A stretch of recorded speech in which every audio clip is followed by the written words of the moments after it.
ಭಾಗಿಯಾಗಿದ್ದರು.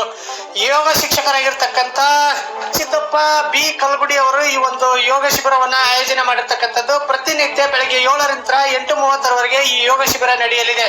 ಗೌರಿಸಿದ್ದಪ್ಪ ಬಿ ಕಲ್ಗುಡಿ ಅವರು ಯೋಗ ಶಿಕ್ಷಕರಾಗಿ ಕಾರ್ಯನಿರ್ವಹಿಸಿ ಇವಾಗ ಮುದ್ಲಾಪುರ ಗ್ರಾಮದಲ್ಲಿ ನಡೀತಕ್ಕಂಥ ರಾಷ್ಟ್ರೀಯ ಗ್ರಾಮೀಣ ಆರೋಗ್ಯ ಅಭಿಯಾನ ಯೋಜನೆಯಡಿ ಯೋಗ ತರಬೇತಿಯನ್ನ ನೀಡುತ್ತಿರುವುದು ವಿಶೇಷ ಅಂತಾನೆ ಹೇಳ್ಬೋದು. ಒಟ್ಟಾರೆಯಾಗಿ ರಾಷ್ಟ್ರೀಯ ಗ್ರಾಮೀಣ ಆರೋಗ್ಯ ಯೋಜನೆಯಡಿ ಗ್ರಾಮ ಪಂಚಾಯಿತಿ ಸದಸ್ಯರಿಗೂ, ಆಶಾ ಕಾರ್ಯಕರ್ತರಿಗೆ, ಅಂಗನವಾಡಿ ಕಾರ್ಯಕರ್ತರಿಗೂ, ಕೋವಿಡ್ ವಾರಿಯರ್ಸ್ ಆಗಿರ್ತಕ್ಕಂಥವ್ರಿಗೆ ಯೋಗ ಶಿಬಿರವನ್ನ ನಡೆಸ್ತಕ್ಕಂಥದ್ದು ಒಂದು ವಿಶೇಷ ಅಂತಾನೆ ಹೇಳ್ಬೋದು. ಒಟ್ಟಾರೆಯಾಗಿ ಮುದ್ಲಾಪುರ ಗ್ರಾಮದಲ್ಲಿ ಈ ಒಂದು ಯೋಗ ಶಿಬಿರವನ್ನ ಆಯೋಜನೆ ಮಾಡಿರ್ತಕ್ಕಂಥದ್ದು. ಇದರ ಲಾಭವನ್ನು ಪ್ರತಿಯೊಬ್ಬರು ಪಡೆಯಬೇಕಂತ ಯೋಗ ಶಿಕ್ಷಕ ಗವಿಸಿದ್ದಪ್ಪ ಬಿ ಕಲ್ಗುಡಿ ಮನವಿ ಮಾಡಿದ್ದಾರೆ.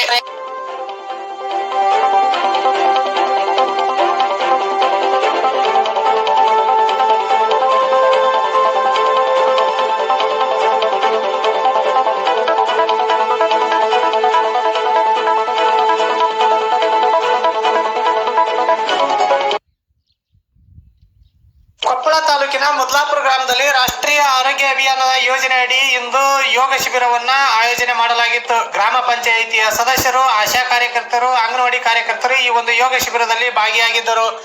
ಯೋಗ ಶಿಕ್ಷಕರಾಗಿರ್ತಕ್ಕಂಥ ಸಿದ್ದಪ್ಪ ಬಿ ಕಲ್ಗುಡಿ ಅವರು ಈ ಒಂದು ಯೋಗ ಶಿಬಿರವನ್ನ ಆಯೋಜನೆ ಮಾಡಿರ್ತಕ್ಕಂಥದ್ದು. ಪ್ರತಿನಿತ್ಯ ಬೆಳಗ್ಗೆ 7ರಿಂದ 8:30 ಈ ಯೋಗ ಶಿಬಿರ ನಡೆಯುತ್ತೆ.